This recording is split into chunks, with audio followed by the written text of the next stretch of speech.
Agora vamos. Ok.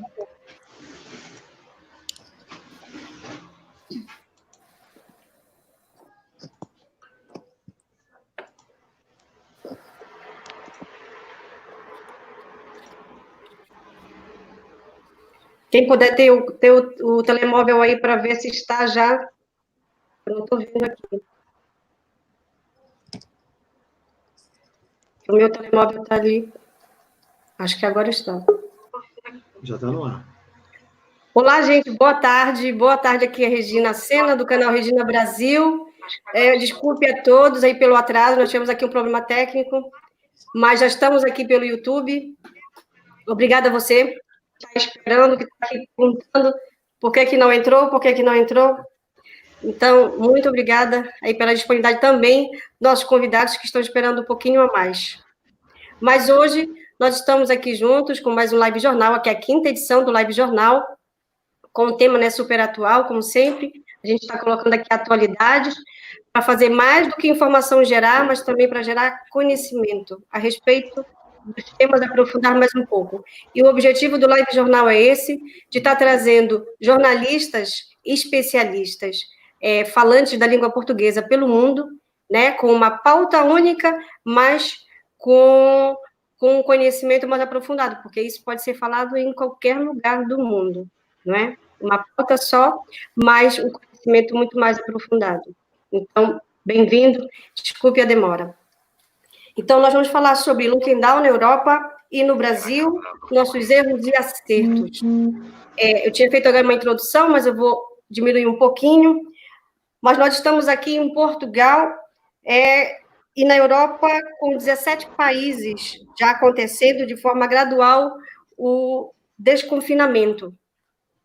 Os estados, no Brasil, tem estados com eminência de lockdown e outros vindo a quarentena parcial, né? Alguns brasileiros aceitam, outros não.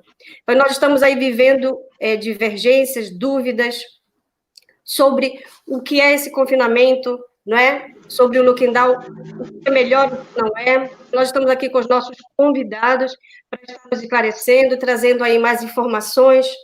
Hoje nós estamos aí mais uma vez, com o Celso Freire, radialista e jornalista de Belém do Estado do Pará. Bem-vindo, Celso Freire. Oi, Regina, tudo bem? Obrigado aí mais uma vez, estar participando aqui pelo Live Jornal.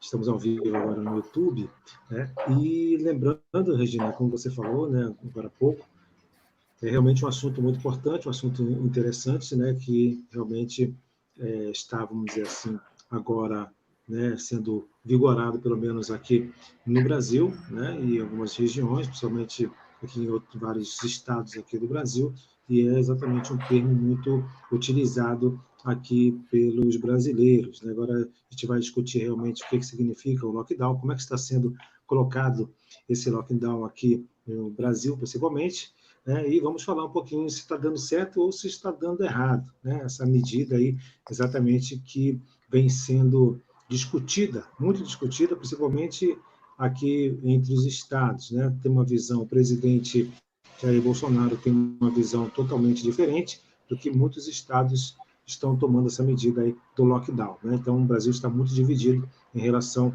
a essa questão aí do isolamento. Mas daqui a pouco a gente vai aprofundar mais um pouquinho a respeito disso, do que está dando certo, do que está dando errado, né? E quais são os estados que estão tomando essas medidas e por que toda essa briga em relação ao lockdown. Regina?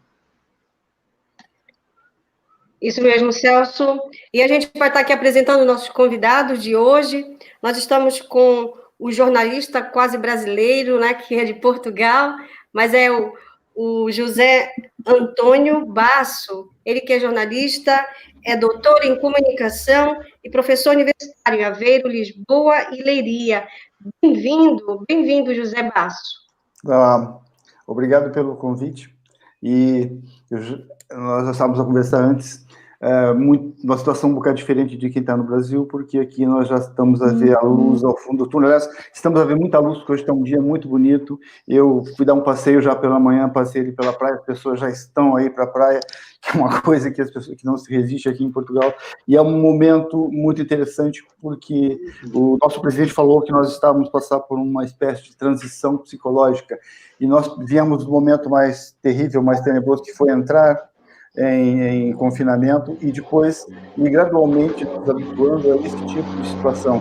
E agora estamos num processo que nós vamos ter que nos habituar a esta nova realidade, que é agora nós podemos sair de casa e como vamos fazer, porque há etiquetas, há regras, há normas a seguir, e nós vamos ter que nos habituar com isso.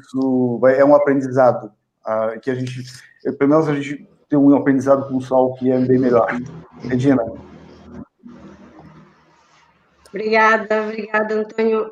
E nós hoje também temos aqui Rodolfo Marques, né? Nosso especialista aqui, o nosso doutor em política, em ciências políticas, e vai estar com a gente hoje, mais uma vez. Bem-vindo, Rodolfo Marques.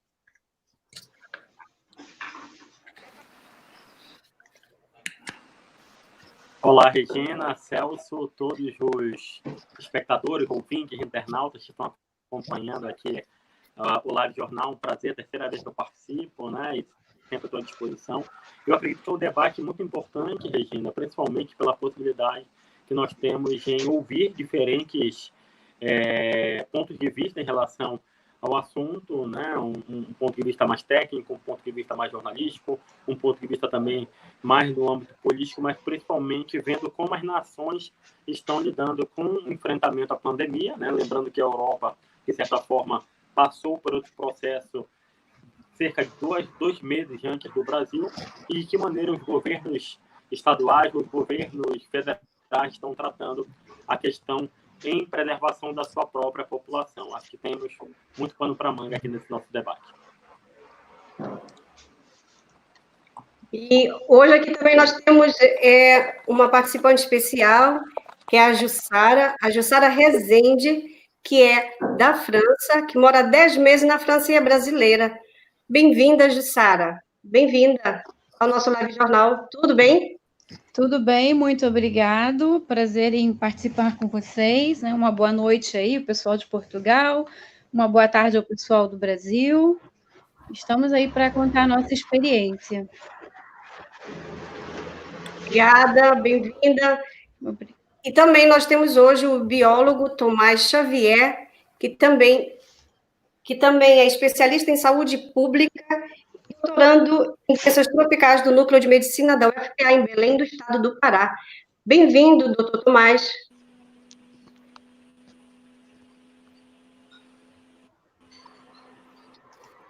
Olá, já estamos aqui.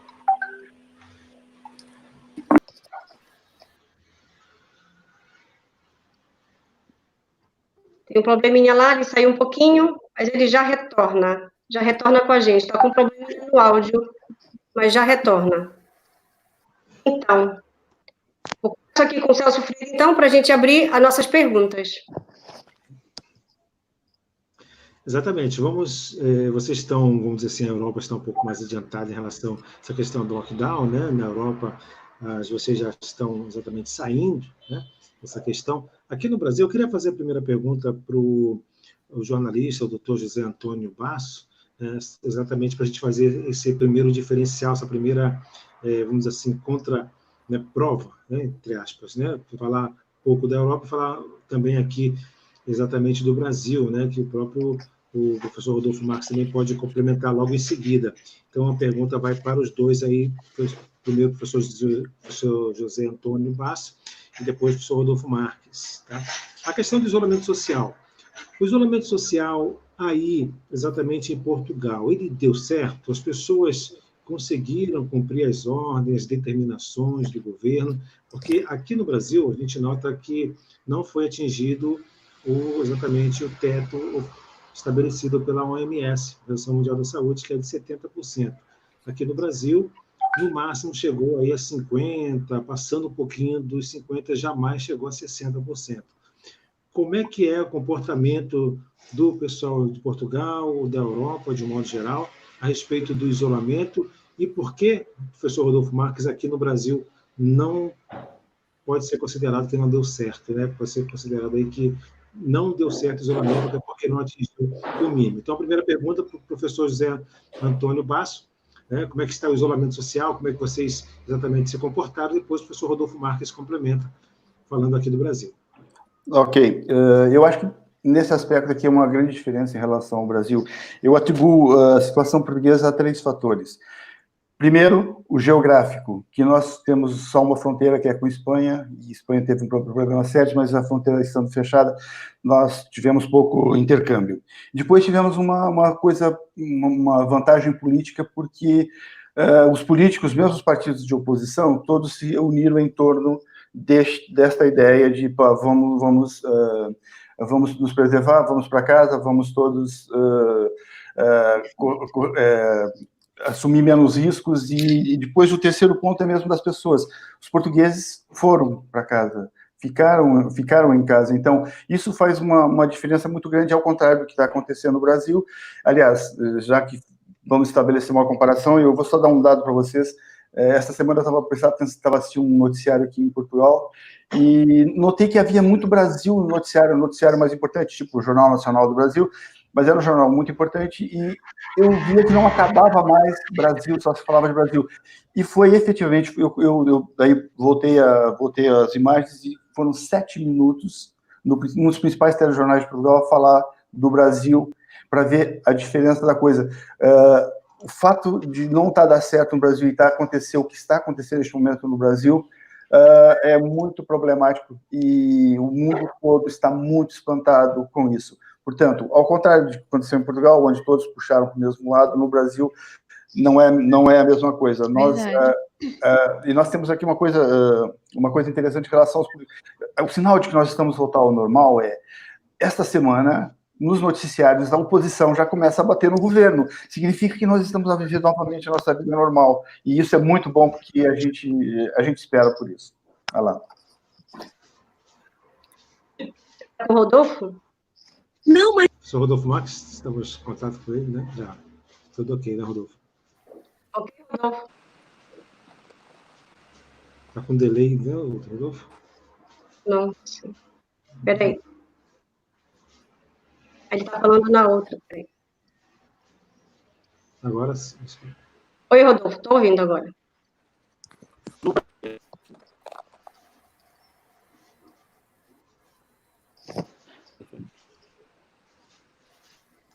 Alô?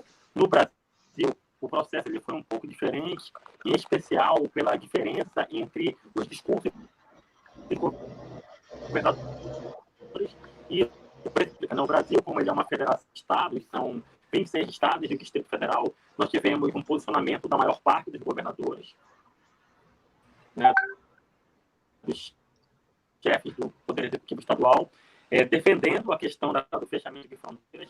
Em dia 15, nós tivemos uma decisão do Supremo Tribunal Federal que conseguia a autonomia para tomar decisões a respeito do isolamento, a respeito da quarentena e até mesmo do lockdown, né, Regina? Esse é o tema principal do Live Jornal de hoje, né? Então, por exemplo, o estado do Pará, que é onde eu moro, ele tem um lockdown em Belém, em 16 municípios, até este domingo, dia 24 de maio. Então, foi uma decisão que, por exemplo, o governador do Rio fez em relação ao oeste do Rio de Janeiro.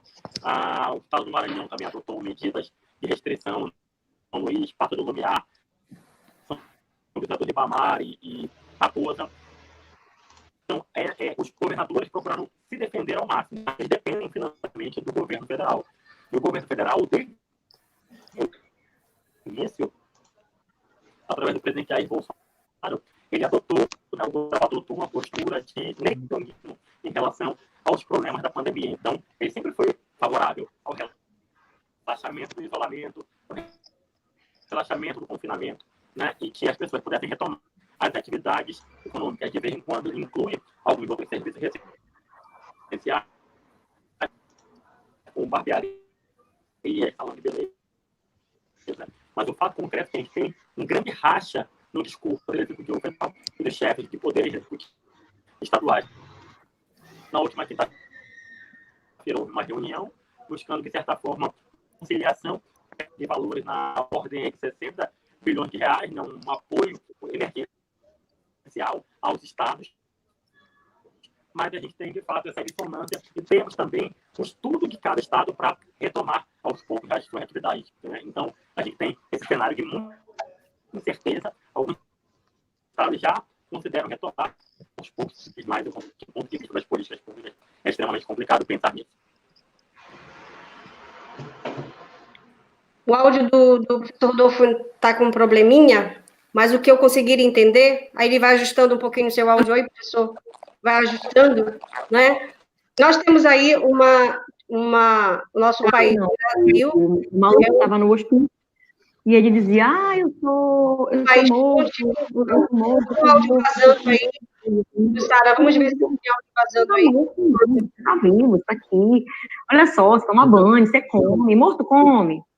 Não, morto não sei o quê. Não, morto respira. E aí, o áudio vazando. Não, porque para tudo. E aí furaram o dedinho dele, né? Furaram ele. Não sei quem é. Então, quer dizer, contra crenças não há fato. Você vai colocar o que é o áudio que está vazando para justificar. Tem algum outro áudio aberto? Agora parou, não foi? Então, continuando, a gente está com bastante problemas técnicos hoje. Continuando assim, um pouquinho que eu entendi que o Rodolfo falou, se não foi isso, depois me corrija, mas assim, o Brasil é um país continental, né, de disparidades culturais e financeiras de cada estado, de um estado para o outro. Então, não é com conformidade que se age diante esta pandemia. Então, há uma particularidade em cada estado. Em cada estado há uma particularidade, não é? Que deve ser levada em consideração. Eu queria que o Rodolfo complementasse o que ele estava falando. Rodolfo, dá para te complementar um pouquinho agora o que você estava falando?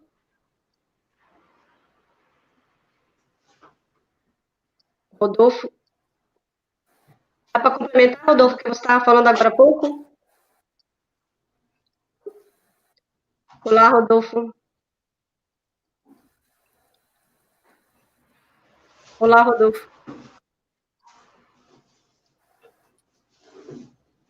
Rodolfo, dá para complementar? Ainda está com problema. Um probleminha na internet, né?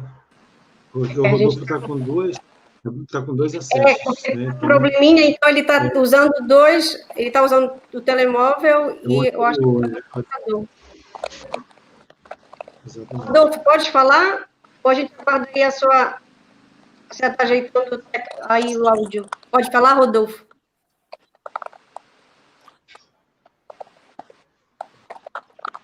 Posso falar, só peço que você repita a pergunta, por favor.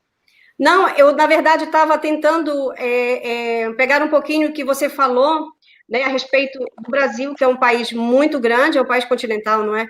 Então, a gente tem diversidades culturais, na lógica financeira também, então não dá para ser a mesma coisa para todos os países, todos os estados, não é? Que você estava falando. Pode continuar? Posso sim. Vou retomar, então. Então, de fato, as diferenças regionais que nós temos no Brasil, né, é um país muito grande, 26 estados do Distrito Federal, que tem diferenças climáticas, diferenças geopolíticas, diferenças econômicas também.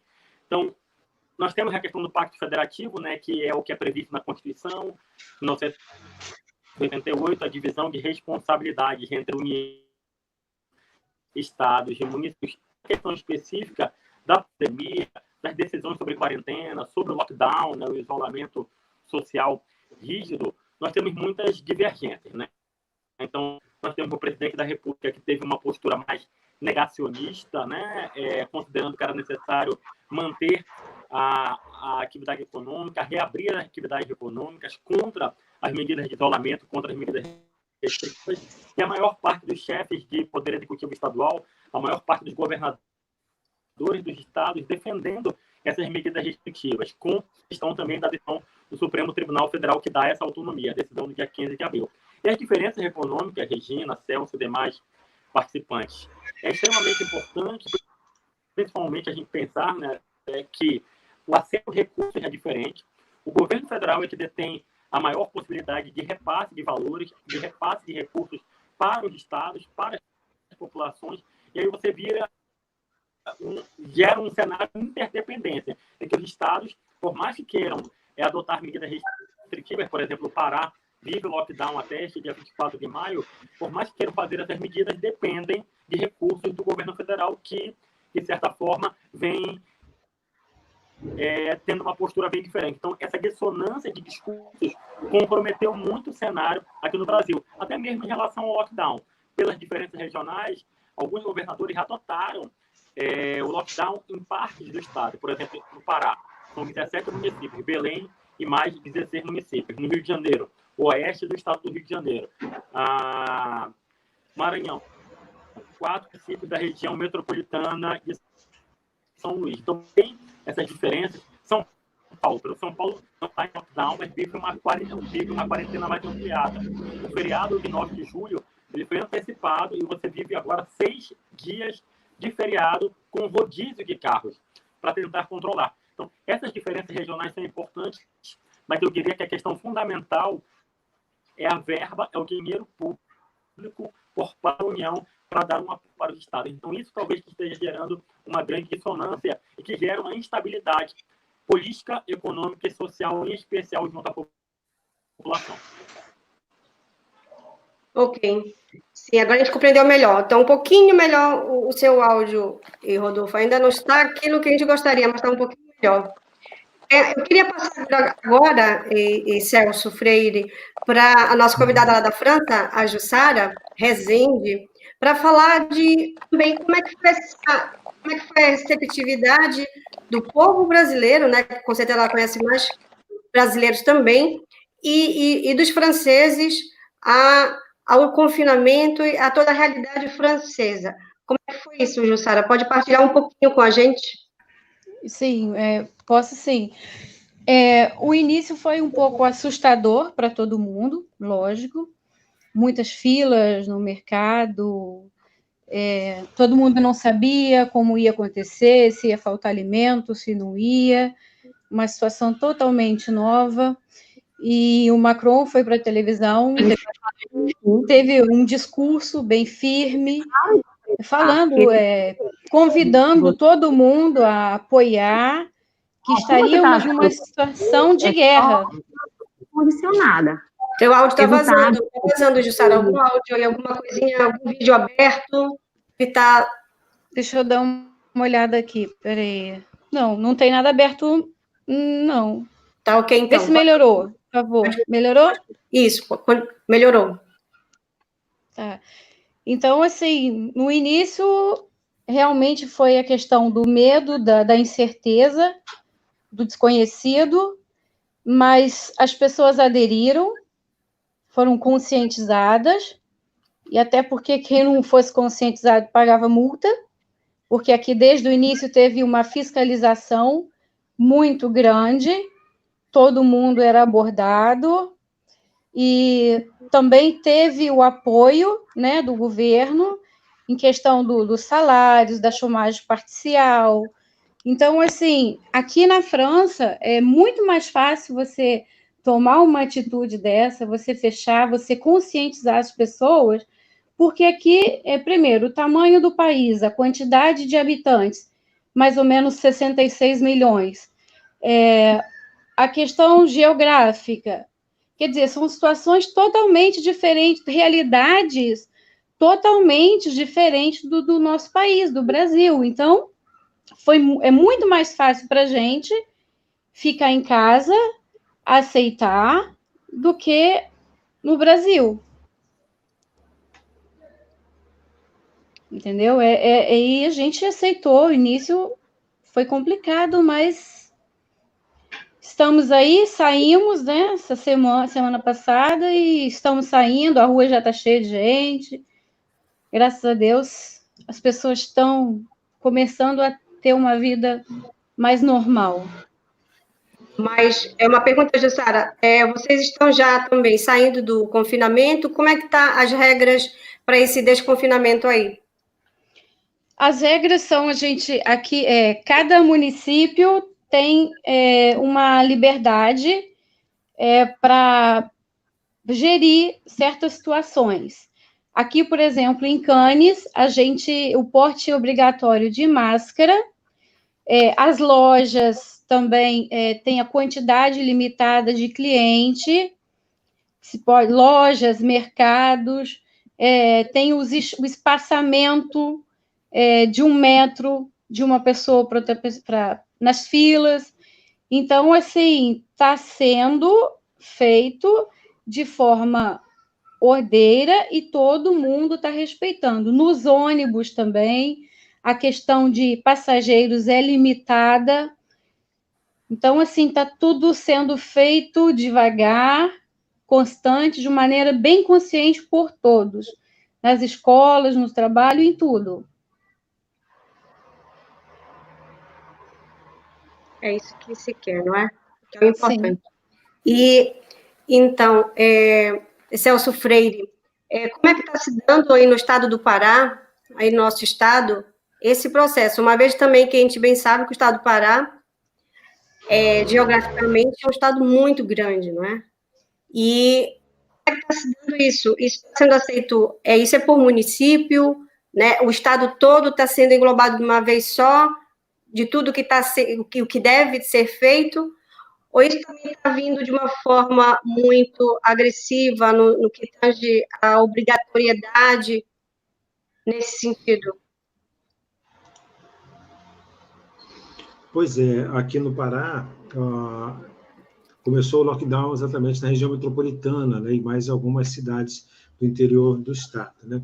Agora, foi recentemente, uma semana atrás, o governo ele decretou o lockdown também em mais 7 municípios, está totalizando aí exatamente aí cerca de 16 municípios, né, 17 cidades que cumprem o lockdown exatamente aqui no estado do Pará. Como o professor Rodolfo Marques falou, né, há uma controvérsia muito grande em relação a essa questão do lockdown, né, até porque o presidente Jair Bolsonaro ele não apoia, né, essa questão do isolamento forçado, né, esse isolamento aí que deixa exatamente apenas algumas indústrias, algumas empresas chamadas de essenciais, serviços essenciais para funcionamento, né, o que acaba aí realmente fazendo com que outras pessoas, outras profissões sofram também com o problema de desemprego, né, essa questão toda em relação à economia. Agora, exatamente a vigência desse decreto é até amanhã, dia 24, né, domingo, acaba então essa questão do lockdown.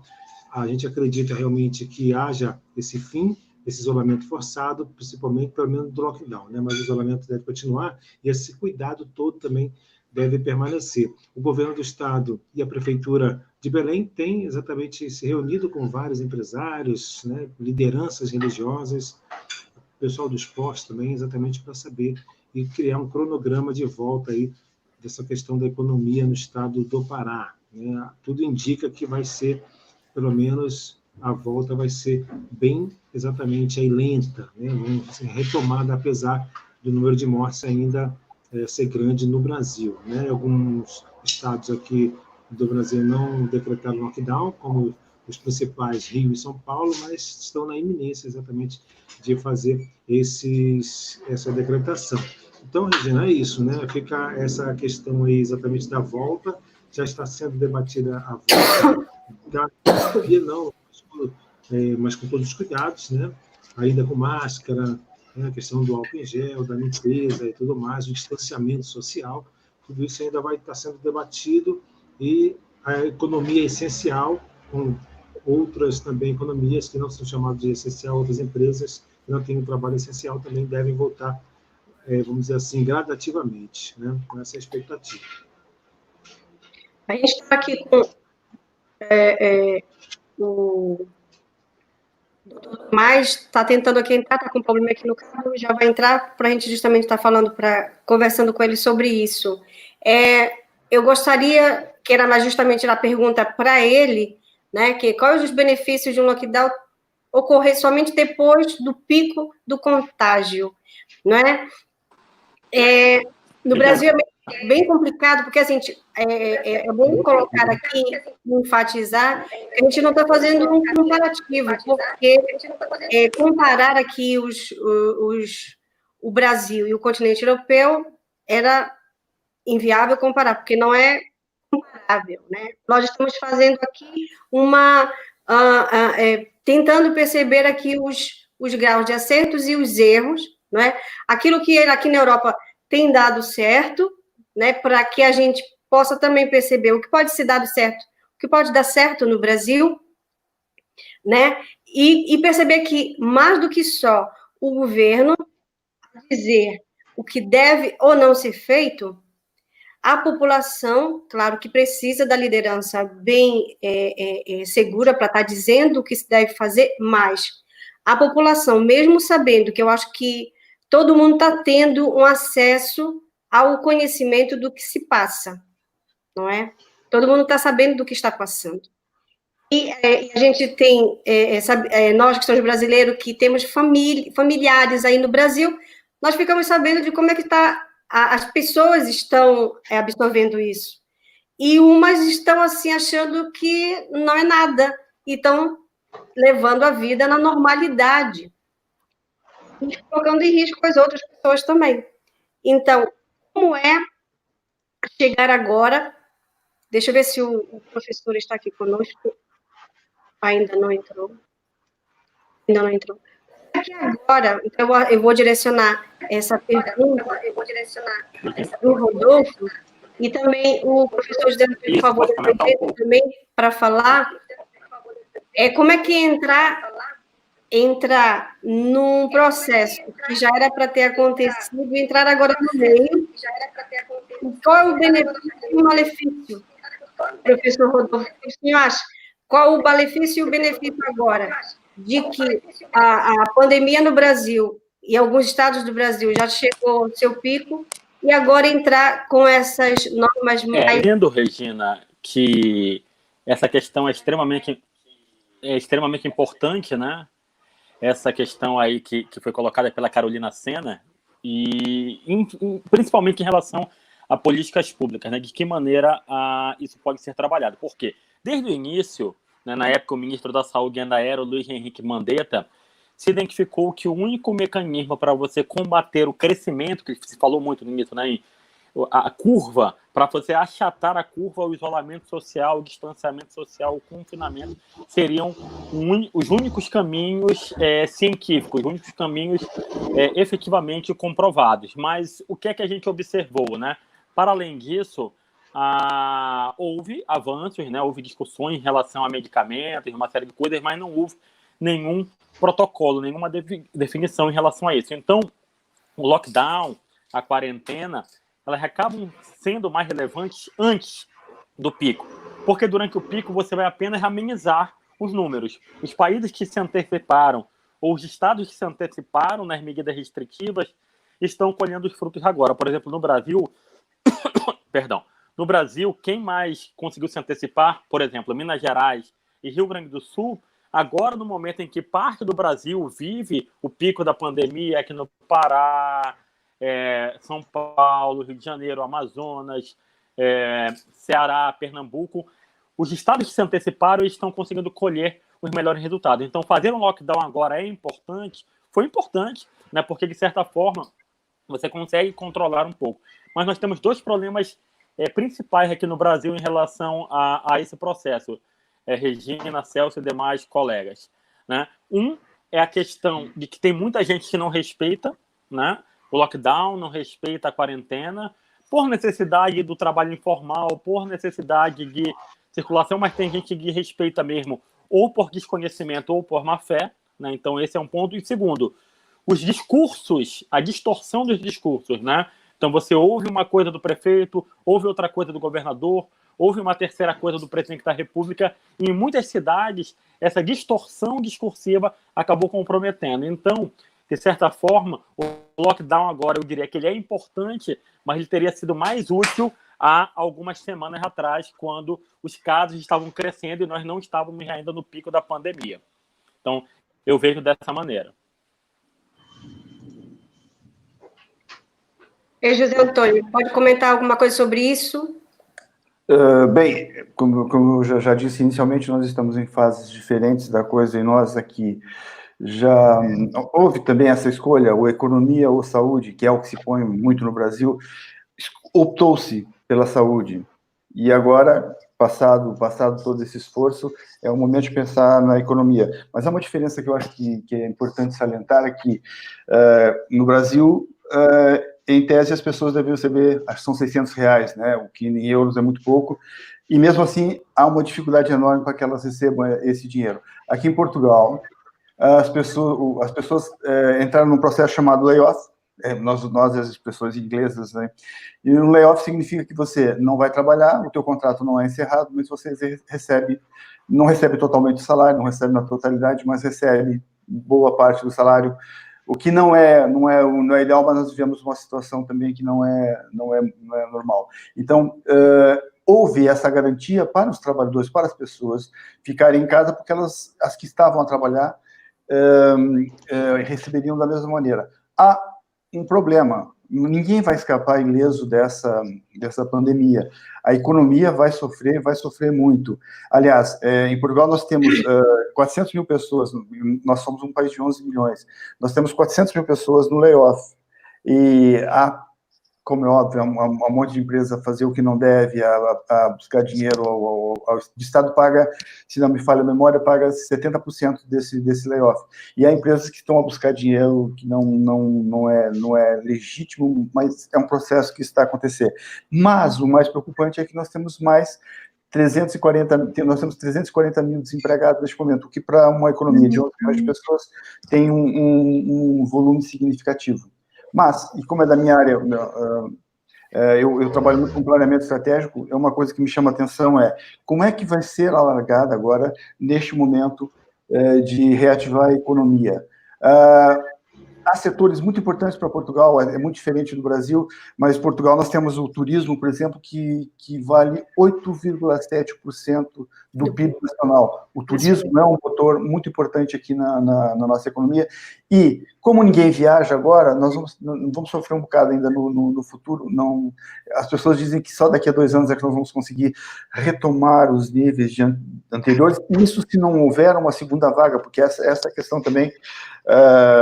não podemos dizer que a coisa deu certo, porque nós não temos certeza se não vai acontecer novamente. Eles já dizem que no final do ano a gente tem que estar prevenido para uma eventual segunda vaga, o que é uma coisa... E na Europa, as economias estão organizadas, os sistemas de saúde estão organizados. Aliás, o que me faz fazer um parênteses aqui, o nosso SNS, em Portugal, o nosso Sistema Nacional, o Serviço Nacional de Saúde, é o SUS do Brasil, só que o nosso dá garantias. O nosso é um dos melhores do mundo. Dá garantias de que você vai ser atendido, e a história da curva, que é mais para os especialistas. A ideia foi, vamos segurar o número de doentes e vamos tentar acatar a curva, e pronto, aconteceu. Mas aí, voltando, isso foi só um parênteses para elogiar o SUS, que eu acho que é um modelo interessante. Na economia, então, eu estava falando que o turismo tem 8,7% da economia, e temos a construção civil, que são 15%. E esses setores já estão a se movimentar para construir o que vem a seguir, percebe? Nós temos o setor imobiliário, por exemplo, a começar a encontrar ações que permitam relançar a economia. Portanto, a nossa fase já é bem diferente, mas nós partimos de um bom ponto, que nós estivemos protegidos, os trabalhadores, de maneira geral, estiveram protegidos, perderam, como é óbvio, mas essa proteção que o Estado oferece, que o Brasil não ofereceu, porque mesmo que oferecesse R$600, não é suficiente, ainda mais, especialmente no caso no Brasil, em que a economia informal é muito grande. Então, nós partimos mais seguros, a Europa parte mais segura, porque afinal está mais bem estruturada. É isso. Acho que agora a gente pode ir lá falar com o doutor Tomás, que era essa pergunta. Doutor Tomás, tá me ouvindo? Vou ver aqui. Doutor Tomás, está ouvindo bem? Muito bem, está ótimo. Então, a gente está partindo aqui para uma pergunta que seria muito importante também que tivesse uma análise sua. Que é uma pergunta aqui. Quais são os benefícios de um lockdown ocorrer somente depois do pico do contágio do vírus na região? Quais os benefícios? A gente está falando aqui, com certeza, nessa realidade aí do estado do Pará. Que benefícios são, não é? E como é que a população, e você que lida aí com os pacientes, está vendo mais de perto a adesão ou não das pessoas em relação às suas medidas de proteção? Como é que o senhor vê isso? Então, essa é uma pergunta que ela é complexa, porque assim, o que nós vamos chamar de pico? Até é muito difícil você saber quando o pico chegou. Isso não é fácil. Então, a primeira pergunta, do ponto de vista epidemiológico, é a gente saber, nós estamos chegando no pico, nós já estamos no pico. É complexo dizer que o lockdown, a função principal do lockdown é segurar o pico de chegar, né? Com o lockdown, eu quero que as pessoas parem de circular, portanto, pessoas contaminadas evitem de contaminar pessoas não contaminadas, até porque pessoas não contaminadas também vão parar de circular. Esse é o objetivo central do lockdown, né? Do objetivo do lockdown. Ele é uma restrição social bem forte que tem o objetivo de evitar que pessoas... Porque, assim, nós não temos uma vacina. Então, todo mundo que não está contaminado é suscetível a se contaminar. Então, e nós sabemos que pessoas contaminadas estão circulando, né? É uma doença que já está em transmissão comunitária. Então, o objetivo do lockdown é esse, é restringir para que, eventualmente, pessoas vão se contaminar, elas vão se contaminar dentro de casa, por um parente, ou num transporte, ou os de serviço essencial, porque eles estão se expondo e eles vão se contaminar. Então, a ideia é que o nosso serviço de saúde consiga atender aqueles que irão se contaminar. Então, essa é outra questão. O lockdown, ele atrasa o pico. O nosso objetivo não é achatar a curva. Então, se eu estou diminuindo a circulação de pessoas, eu estou restringindo aquela curva. Se não tivesse lockdown, a curva ia subir lá em cima, né? Ia atingir aquele pico lá. Se eu achato a curva, eu não achato a curva apenas em altura, eu achato a curva longitudinalmente, ela vai durar mais tempo, isso é inevitável. Só que a minha intenção é diminuir o número de mortes, para que o sistema de saúde consiga atender aquelas pessoas. E isso para a economia, é prejudicial, isso é inevitável. Para a socioeconomia, né? Então, assim, para as relações interpessoais, para a economia, em vários sentidos, né? Isso é prejudicial, a gente sabe disso. Então, saber quando sair do lockdown também é uma situação complicada. Agora, assim, o que a gente precisa? A gente precisa de evidências dos outros países, né? De outros locais que já passaram por isso e ficar acompanhando a nossa curva diariamente. 1 ou 2 dias não me dão informação epidemiológica suficiente para eu acabar com o lockdown. O problema um pouco a situação em que o Pará se encontra no momento é que o governo do estado ele está dizendo já há alguns dias que Belém já está com muito menos casos e muito menos óbitos. O problema ele apenas começou a divulgar essa maneira de divulgar diferente, que é a partir da data que a pessoa se contaminou, da data do diagnóstico, há poucos dias, tem 3 dias apenas que ele mudou a maneira de revelar os novos casos. Então, eu, como epidemiologista, não posso afirmar que nós já passamos do pior aqui, se eu não tenho evidências suficientes para isso. Então, nós estamos sendo responsáveis, do ponto de vista de saúde, de epidemiologia, de planejadores. Se o governo do estado tem evidências que ele não nos mostra, então ele se responsabilize pelas suas evidências e pelas suas escolhas. Mas nós, do mundo acadêmico, temos apenas as evidências epidemiológicas que o governo do estado, através da Secretaria de Saúde, nos passa. E por essas evidências, nós ainda estamos em crescimento, inclusive em Belém.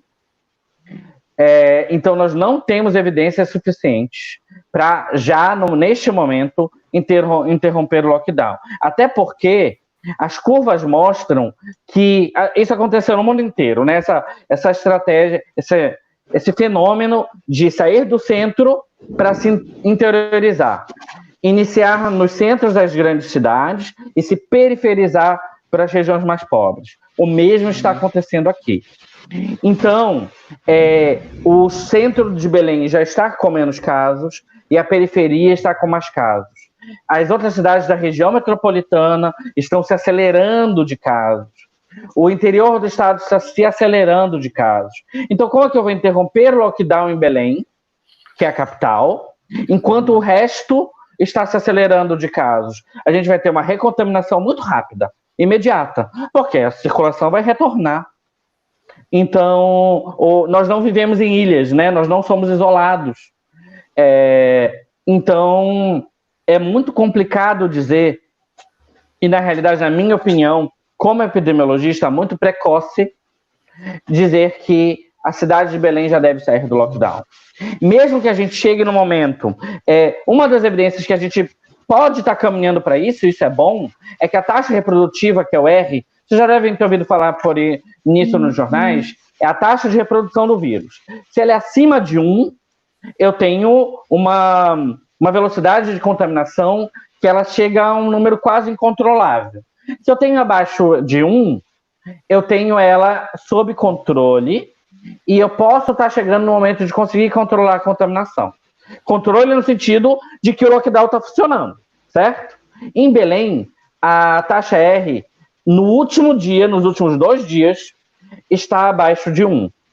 Mas isso é muito recente, isso é muito novo. A gente ainda precisa segurar isso, até porque o lockdown ele tem sido parcialmente eficiente. A gente vê ainda as pessoas circulando, a polícia está observando isso, as periferias, então, a circulação é maior. Então, é muito recente que a gente tome esse tipo de decisão, porque a maturação da doença não é a mesma na capital, nas outros municípios da região metropolitana e no interior do estado. E Belém é a capital, a gente vai ter circulação de outras pessoas. Então, e vão ter pessoas que estão frágeis, né, que estão suscetíveis à doença. Eu acho, como epidemiologista, que a gente deve esperar mais tempo. A gente deve se embasar no que os outros locais fizeram. Então, acompanhar a nossa curva. A nossa curva ainda não mostra que nós estamos no momento correto para encerrar o lockdown. O lockdown está funcionando no sentido de diminuir a taxa reprodutiva.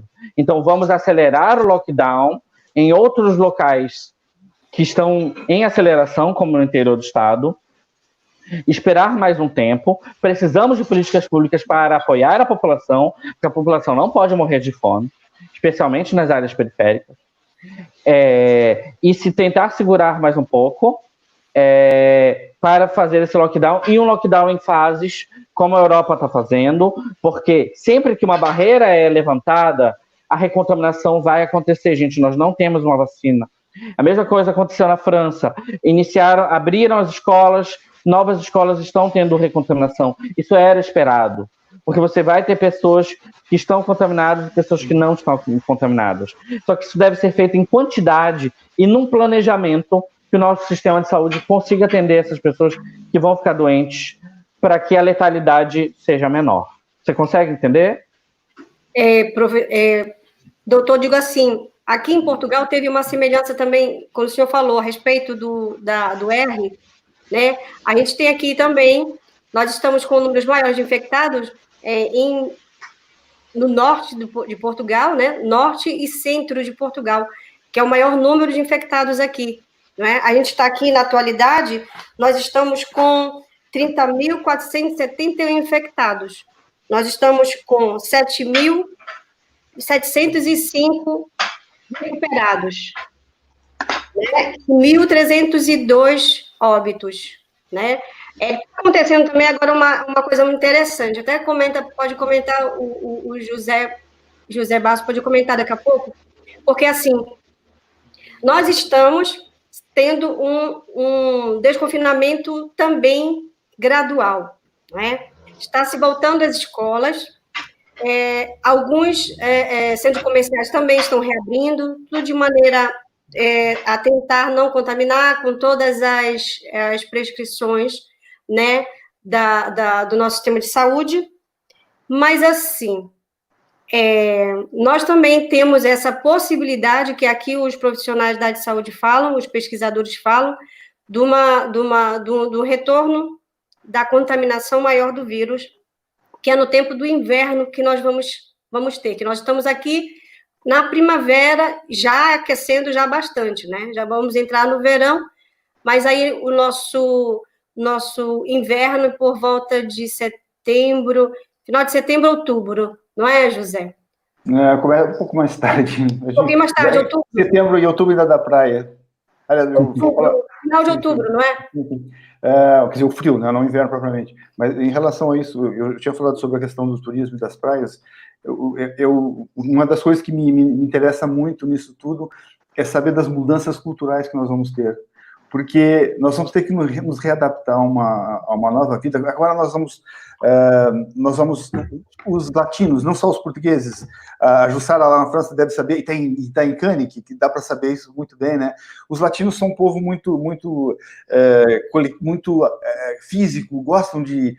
Portugal é conhecido o país dos beijinhos, todo mundo dá beijinho o tempo todo, não conhece a pessoa, as pessoas sempre em contato, e nós vamos ter que ter essa mudança cultural de nos afastarmos um pouco das outras pessoas, e isso vai produzir uma mudança no homem em si, no ser humano em si, vai produzir uma mudança de comportamento que pode mudar muita coisa, que, pelo que eu percebo, nós vamos ter que ficar algum tempo ainda a viver este tipo de coisa. Portanto, para mim, neste momento, esperando que não não venha uma nova vaga, que todos tememos, eu acho que a questão mesmo vai ser a importância cultural do que aconteceu conosco, porque isso é uma coisa que acontece uma vez na vida, espero eu que seja uma vez na vida, é uma coisa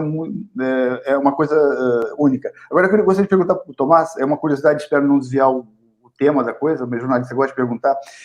Eu lembro quando surgiu em 2000, 2002, 2003, eu acho que foi a coisa do H1N1, e eu me lembro de um sujeito da nossa Direção-Geral de Saúde que falou assim, olha, nós temos esse vírus agora, mas há milhões de vírus aí, e alguns até muito mais letais. A gente vive mesmo nesse mundo, assim, todo esse tecnologia, nós corremos muito esses riscos, há esse perigo todo, assim. E só para comentar, Tomás, porque para eu terminar aqui a minha linha de raciocínio com o que o José Basso falou, é assim, porque nós estamos chegando em junho, não é? Aí no Brasil também é um período também de praias, né? Junho, julho. Aqui em Portugal também está aquecendo e as pessoas estão procurando a praia, mas não é só isso, né, José Basso? Os migrantes vão retornar também, né? A gente vai saber sobre esse aspecto. Isso tem a ver com a economia também, porque assim, hoje os noticiários dizem que vão ser abertos corredores turísticos com Portugal, porque Portugal, por ter tido 1.300 mortes, é um dos menores índices da Europa. Então, o Reino Unido é um dos maiores emissores de turistas da Europa e talvez do mundo, e eles vão abrir corredores turísticos para que esses imigrantes venham para cá, para a gente conseguir salvar a nossa economia turística neste período. Então, o fato de nós termos ficado confinados tornou-nos num produto interessante para os turistas, porque aqui nós estamos bem, os riscos de contágio são menores e tal. Mas é basicamente isso. Mas eu gostaria ainda que o Tomás me satisfizesse essa curiosidade, pode dizer? Pois é isso. Além disso, porque era justamente isso, e agora como é que vai ser esse contágio? Como é que se dá, porque com essa personalidade tão, como é que chama, difícil de se compreender deste vírus, hein, doutor Tomás? Como é que se dá isso? Porque a gente está confinado, aí desconfina, né? Como está acontecendo aqui na Europa, em alguns países, vai desconfinar. E aí, daqui a pouco, o contato pessoal, quer dizer, as proximidades vão se alargar por causa do sol, do aquecimento. Claro. E aqui em Portugal também é a época dos imigrantes começarem a visitar os seus parentes. E aí, Sim. como é que vai se dar isso? Como é que esse vírus reage? Porque é uma interrogação para todos, para o meio científico, né? Como que esse vírus se comporta diante dessa situação cultural, geográfica, de clima? Como é que é isso? No início, quando começou, a dúvida era grande, se, inclusive, existia a hipótese de que ele não se reproduziria tão bem nos países mais quentes, né? De que ele seria um vírus de locais mais frios. Isso não se comprovou, infelizmente, né? Ele é um vírus que se adapta bem a todos os climas. Tanto é que ele tem sido encontrado em todo o globo, né? Ele provocou uma pandemia global. Ele não parece ser um vírus, porque assim, quando a gente fala do vírus da gripe, a gente tem surtos nos hemisférios, surtos que são cíclicos. A gente tem maior número de casos no período do inverno e menor número de casos no resto do ano. A mesma coisa acontece nos dois hemisférios alternados, obviamente. No Equador, que é uma faixa que não tem fases do ano tão expressivas, não existe uma lógica temporal para o vírus da gripe, que é como é o caso onde eu moro, né? Então a gente tem um vírus da gripe que é um pouco talvez mais cíclico no período mais chuvoso e menos chuvoso, mas a gente tem a gripe no ano inteiro. Então, pensa-se, será que o vírus vai voltar no inverno? Será que né, a gente vai ter um recrudescimento de casos num período ou mais chuvoso ou mais inverno? Eu não estou falando de quantidade de pessoas, como você falou aí, do verão, já falo sobre isso. Eu estou falando apenas com relação ao clima. Eu acredito, pelo que a gente vem visto até o momento, que o clima não afeta esse vírus de uma maneira muito significativa. Essa é a evidência que a gente tem até o momento. Podemos estar errados. Parece que afeta muito mais o comportamento humano, são aqueles que, né, vão vir a se infectar, do que o clima. Então, está muito mais relacionado a isso que você falou. Mais pessoas nas praias vai ser algo que eu vou ter maior número de casos. Sim. Se eu tiver pessoas que ainda não foram contaminadas, portanto, não estão imunes ao vírus, e elas entrarem em contato, por exemplo, com um viajante do Reino Unido, que veio aí para a praia, da região aí do Faro, do sul de Portugal, e vai entrar em contato com pessoas que ainda não ficaram doentes, essas pessoas poderão ficar doentes. Um dos grandes diferenciais é que esse coronavírus, ele é muito transmissível. A vírus da gripe é um vírus muito transmissível, mas este coronavírus 2019 é mais transmissível ainda do que o vírus da gripe. Isso é o que a gente tem observado hoje. Então a gente vai ter essa situação, sim. Quando vierem novas ondas, essa ideia dos corredores, como você falou, Zé, isso é importante, mas é complicado. Para que eu crie um corredor, eu preciso ter uma bilateralidade de situação epidemiológica.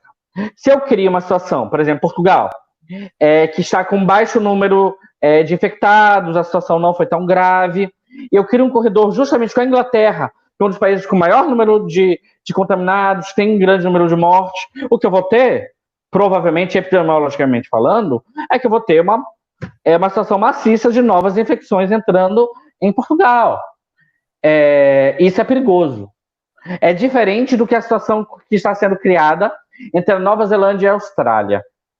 São duas ilhas, com as duas em maior controle de transmissão, e está se iniciando um corredor entre os dois países, com várias restrições, de que as pessoas que virão da Austrália, por exemplo, para a Nova Zelândia, que tem um estado ainda mais controlado, é um país menor população, é uma ilha menor, Então, assim, que apenas entrem pessoas, por exemplo, que já passaram por um período de quarentena, que já, enfim, que seja medida temperatura, apesar de que, assim, medir temperatura, gente, não é muito eficiente. A mesma coisa foi feita na China. Por quê? Porque mais de 80% das pessoas são assintomáticas. Elas não vão desenvolver sintomas. Então, se eu apenas utilizo e acho que eu estou seguro, eu vou medir a temperatura das pessoas, quem vai entrar aqui não está contaminado. Não, porque mais de 80% das pessoas não vão desenvolver sintomas. Então, a grande verdade é que, assim, todas as tentativas, no momento, serão tentativas. A gente precisa ter isso claro. Isso não é ruim. A gente precisa fazer tentativas para que a nossa economia volte a funcionar. Isso é importante. Só que, assim, cada situação deve ser analisada segundo a situação de cada país. O Brasil não tem a mesma infraestrutura que Portugal. O Brasil é muito mais desigual do que Portugal. Então, as decisões vão ter que ser tomadas levando em consideração as diferenças imensas de infraestrutura. Por exemplo, no meu estado, no estado do Pará, Belém é a capital, tem a melhor infraestrutura de saúde, que não é ideal, ela é uma cheia de deficiências, mas é a melhor do estado, e a gente vai ter um avanço da infecção no interior. Se eu tenho um avanço de infecção nos outros municípios do interior do estado que não tem boa infraestrutura, as pessoas que se contaminarem vão ter um risco maior de letalidade. Vão ter mais pessoas morrendo porque elas não vão conseguir um sistema de saúde com qualidade. Então, o governo do estado vai ter, provavelmente, a tendência de migrar esses pacientes, os mais graves, para a capital. Então, a gente vai ter, na capital, pessoas vindo ser tratadas, o que é justíssimo, mas a gente tem que entender o quanto também influencia epidemiologicamente. Então, assim,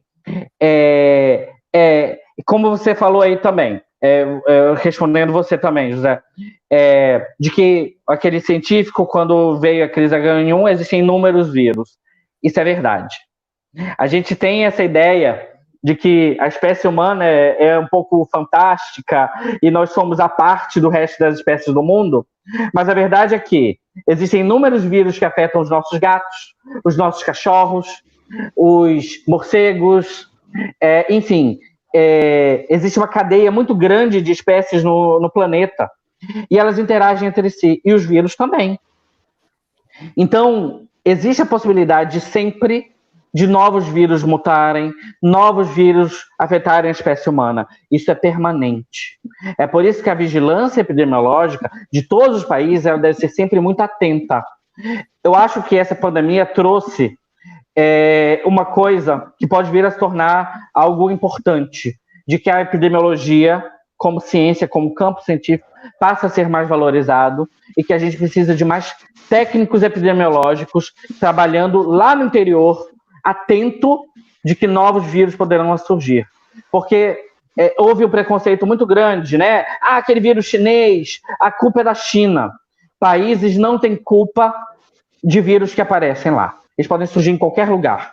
Se tivesse surgido no Brasil, o primeiro caso no Brasil, aqui no interior do meu estado, será que a gente teria tido uma vigilância epidemiológica, teria controlado esse vírus de uma maneira mais eficiente que a China? Eu, particularmente, acredito que não. A gente poderia ter tido um número muito maior de óbitos, a gente poderia ter tido um número muito maior de infectados. Isso pode acontecer com qualquer país, em qualquer lugar. Os vírus não respeitam fronteiras, os vírus não respeitam classe social, pelo contrário, eles vão afetar aquelas classes sociais mais frágeis, não porque ele respeita o mais rico, mas porque o rico consegue se proteger melhor e consegue ir atrás de um sistema de saúde privado que vai o atender melhor. Então, assim, tanto na realidade, que se a gente faz um estudo epidemiológico, isso foi feito aqui em Belém, a gente tem uma vigilância de vírus que estão circulando, existem coronavírus que já circulavam no mundo inteiro, outras espécies de coronavírus. Então, é por isso que é errado, entre aspas, falar, o coronavírus. esse não é o coronavírus. O coronavírus é uma família de vírus. Este é uma espécie específica, né? Que é a que provoca a doença Covid-19, né? Ou a Coronavirus Disease 2019. Então, este é um surto por uma espécie de coronavírus iniciada no ano de 2019 na China. Mas ela poderia ter iniciado ao acaso. Inclusive, algumas pesquisas mostram que as próximas pandemias podem iniciar na Amazônia. Por quê? Porque nós estamos invadindo mais a Amazônia, destruindo mais o meio ambiente, o ser humano está entrando mais em contato com novas espécies que ele não costumava entrar. Então, é possível que a nova pandemia dos próximos 60, 70, 80, 90 anos surja aqui no Brasil, talvez aqui no meu estado. É por isso que a vigilância epidemiológica precisa estar atenta. Nós interagimos com outras espécies o tempo inteiro. Então, se o madeireiro vai lá, entra no meio da floresta, desmata uma região, entra em contato com macacos que têm vírus que ele não tem relação, pode ter uma migração do vírus do macaco para este ser humano, isso já aconteceu antes. Então, isso é permanente, gente. Infelizmente, isso é permanente. A gente já teve outras pandemias e as pandemias sempre poderão acontecer na nossa sociedade. Doutor, tem uma pergunta aqui, a Jussara está querendo fazer uma pergunta que é interessante, que até é muito discutido no meio dos médicos, e os próprios médicos que estão sendo infectados, o pessoal da área de saúde, né? Não sei se a própria Jussara queria fazer pergunta, ou eu posso mesmo falar, Jussara? Não tem problema. O negócio é satisfazer a nossa curiosidade. Claro. Tem muitas pessoas leigas, aproveitando a oportunidade de falar com o especialista, né? Então, eu mesmo vou fazer. A questão da recontaminação. Eu tenho visto muita notícia na internet de pessoas que já pegaram o vírus e que estão sendo afetadas novamente. Teve até um caso de um humorista português que eu vi, ele noticiou que pegou o vírus 6 vezes. Aí você disse agora que o Covid existe em vários tipos, vamos dizer, legalmente falando assim, vários tipos. Isso realmente é possível? A pessoa adquirindo o vírus uma vez, ela não está totalmente imune? Como é que funciona isso? Tem como você esclarecer um pouquinho para nós? Posso só interromper um pouquinho antes de... Esse português, ele não... Acho que ele deu 6 ou 7 ou 8 vezes positivo. E ele já não conseguia, não sabia o que fazer, porque estava sem positivo, e ele tava, é um drama do sujeito. Acho que é Fernando Rocha o nome dele. Isso mesmo. Então, vamos lá. Primeiro a gente tem que falar em um nível de incerteza. Nós sabemos tudo sobre o vírus? Não, ainda não sabemos, estamos aprendendo sobre ele. Essa é a primeira questão. Aparentemente, até o momento, ele não é um vírus que muta de uma maneira tão rápida como o vírus da gripe. Isso é muito bom. Isso é muito importante. Porque se ele mutasse da mesma maneira com o vírus da gripe, a gente poderia ter, por exemplo, novos surtos anuais, como a gente tem no vírus da gripe. Aparentemente, não é o caso. Aparentemente, a grande maioria daquelas pessoas que se infectam uma vez desenvolvem uma imunidade que aparentemente é permanente para o vírus, ok? Então, assim, porque assim, a gente tem 2 tipos de exames, né? O primeiro exame que é feito nos primeiros 14 dias é o RT-PCR. Ele vai tentar identificar se eu tenho o genoma, né? Se eu tenho o DNA do vírus aqui dentro do meu sistema respiratório, né? Ele vai colocar aquele swab e vai fazer o teste lá com ele para tentar identificar o vírus dentro do meu sistema respiratório. Esse é o exame padrão para as pessoas que começam a desenvolver sintomas recentemente, nos primeiros 14 dias. Esse é o vírus. Então, assim, o que faz mais sentido, o que é o mais comum, é que eu só consiga positivar nos primeiros 14 dias da infecção.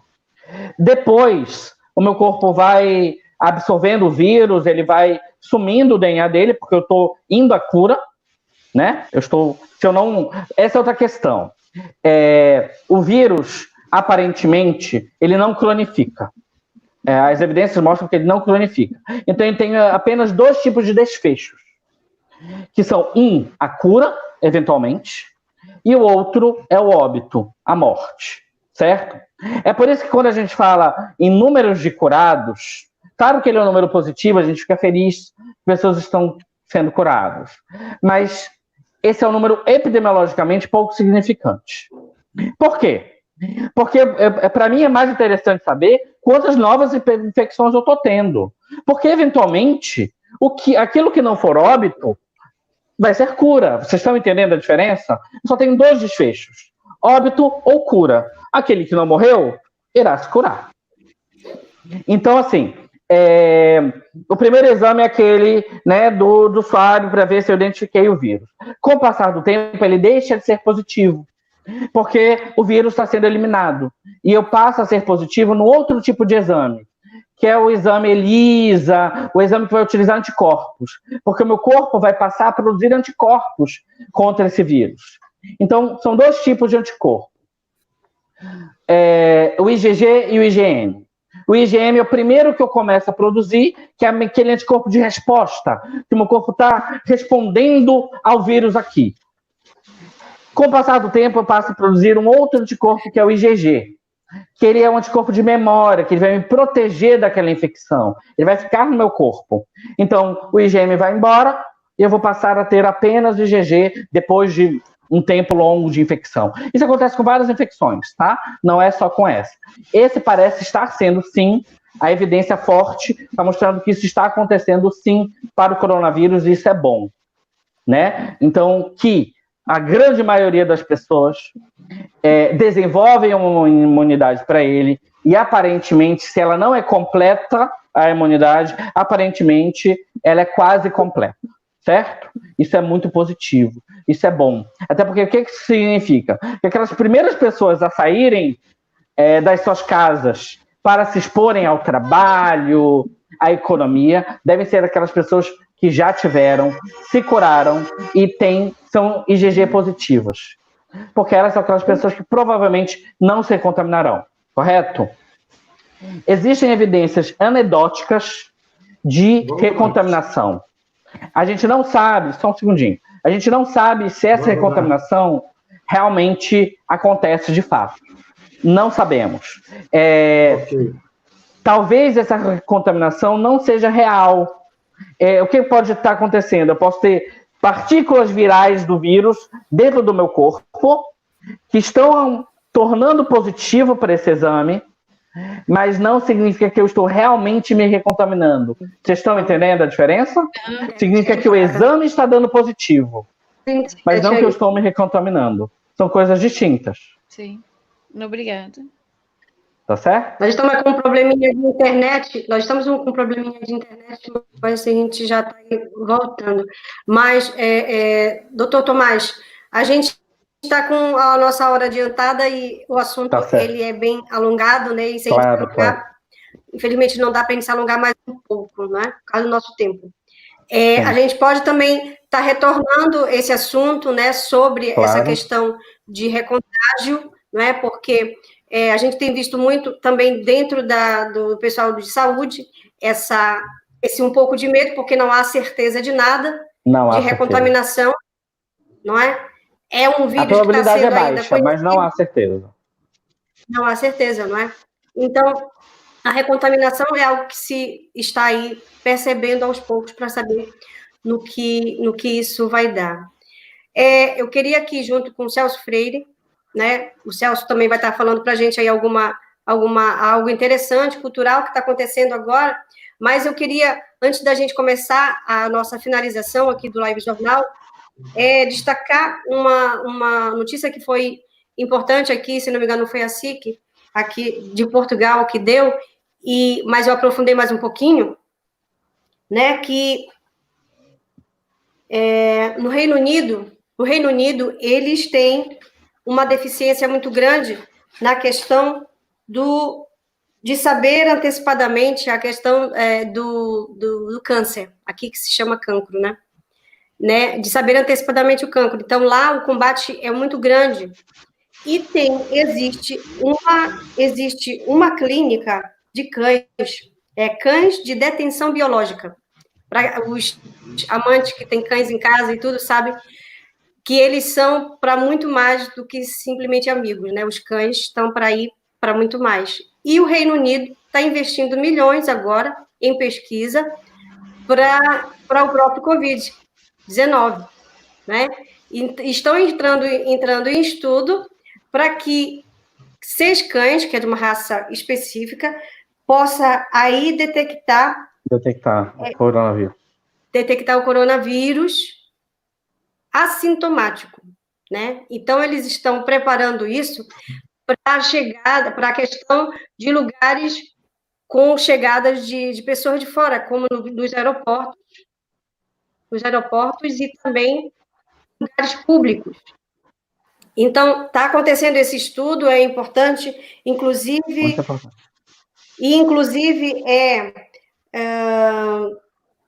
já existe. Então, essa pergunta é o Medical Detection Dogs. Medical Detection Dogs, ele é um site, né, está no Reino Unido, então eles lá estão deixando as informações importantes, porque eles não estão só a respeito do Covid, que agora eles estão fazendo esses testes já, né, para entrar em ação, mas são também em relação a doenças neurológicas, ao câncer e outro tipo de vírus também, inclusive a malária, não é?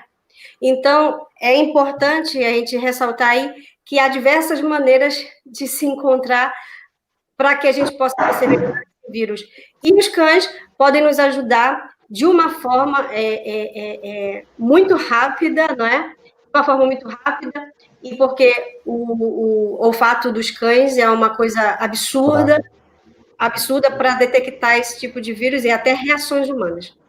Então, a gente deixa aqui essa curiosidade para que aí a gente possa ir ver no canal sobre isso. E também é mais uma coisinha, mais uma esperança, mais uma ajuda para que a gente combata mais e melhor o Covid-19 no mundo inteiro. Não é? Celso Freire, quer falar alguma coisa? Não, só agradecer, né? A gente já está chegando na reta final. Agradecer esse debate muito bom a respeito aí do isolamento social, do lockdown, né? Tirar essas dúvidas realmente do que está ocorrendo na Europa e aqui no Brasil, né?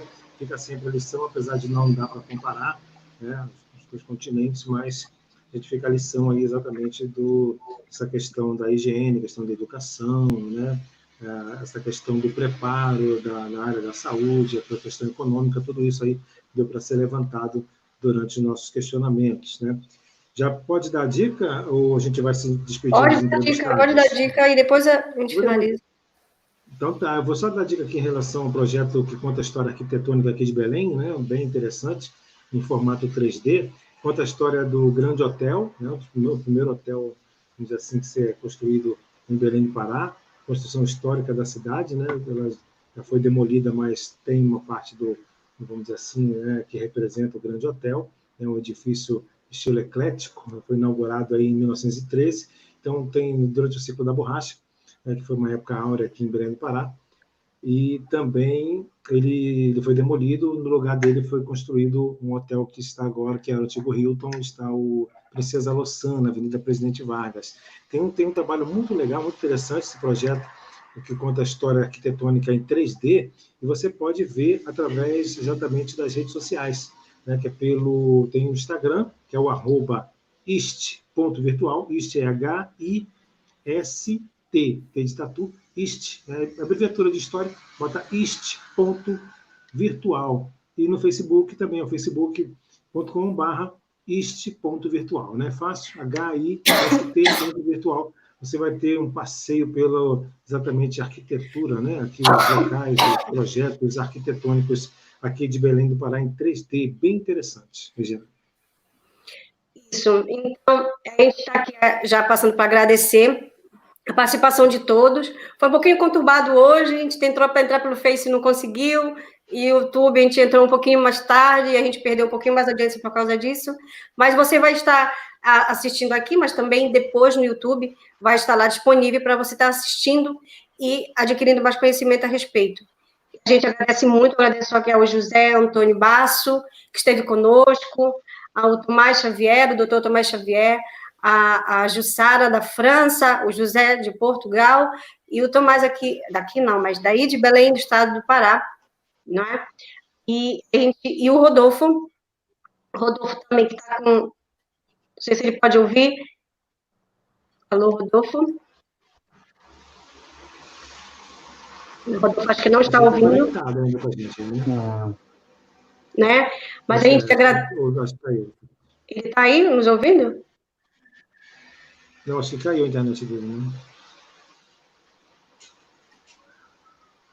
Eu acho que a internet dele não está, né? Não está. Não. Então, a gente está aí agradecendo a todos. Se alguém quiser dar a última fala, e a gente se despede já para o próximo. E se a gente puder contar com alguns que já estão aqui, a gente já entra em contato. Perfeito. Eu posso fazer uma coisa muito rapidinha. O Tomás disse que, quando eu falei sobre os corredores turísticos, ele disse que ele tem uma visão diferente da minha, e é o que eu acho que é importante neste caso, que é, aqui em Portugal a gente confia muito nas atitudes do governo, a gente sabe que o governo vai tentar fazer o que é melhor para preservar a saúde e garantir a economia. É uma coisa, infelizmente, no Brasil não dá. Não, com certeza. E o doutor Tomás, quer falar alguma coisinha? Celso, eu concordo contigo. Infelizmente, aqui no Brasil, no momento, a gente tem que ser muito crítico ao que não ir de contra, mas a gente tem que ter senso crítico, porque, infelizmente, a gente está com problemas muito graves com alguns níveis de gestores. Eu não estou falando do governo do estado do Pará, né? Estou falando em nível federal. Então, temos que realmente ir em cuidado, né? Então, para poder seguir as normativas que sigam do mundo todo, né? Então, da Organização Mundial de Saúde e tudo mais. Mas eu acredito que Portugal fará o melhor possível, o melhor que for possível, e como tem boa infraestrutura de saúde, ela conseguirá manter essa questão limitada. Então, eu não estou me colocando contra a criação do corredor, apenas que seja feito da melhor maneira que seja possível, né? E que o mesmo possa ser feito aqui, que a gente vá aprendendo com o resto do mundo e tente fazer o que for melhor possível. Eu sinto muito também pela conexão, a minha também foi bem ruim. Eu descobri que pelo celular funciona uma maravilha, então nós vamos aprendendo tecnologicamente. É um período de aprendizado contínuo, outra questão só muito rápida que eu quero colocar é que nós vamos aprender socialmente.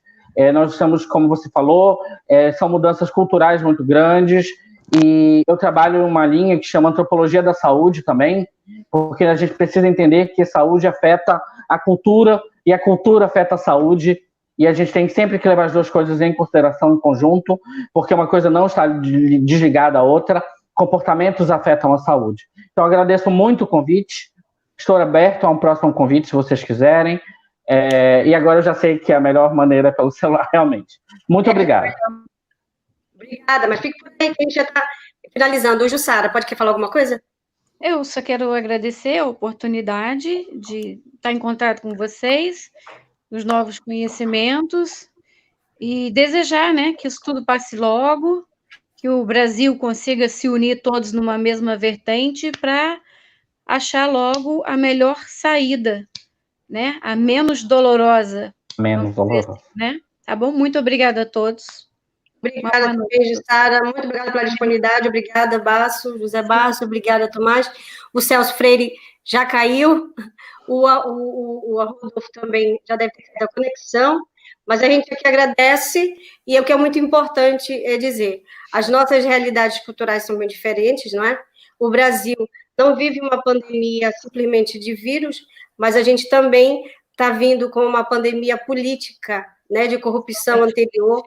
E a gente está percebendo, a gente está com um aglomerado de situações que, com uma pandemia, só veio sobressaltar mais ainda aquilo que já estava tendo problemas, né?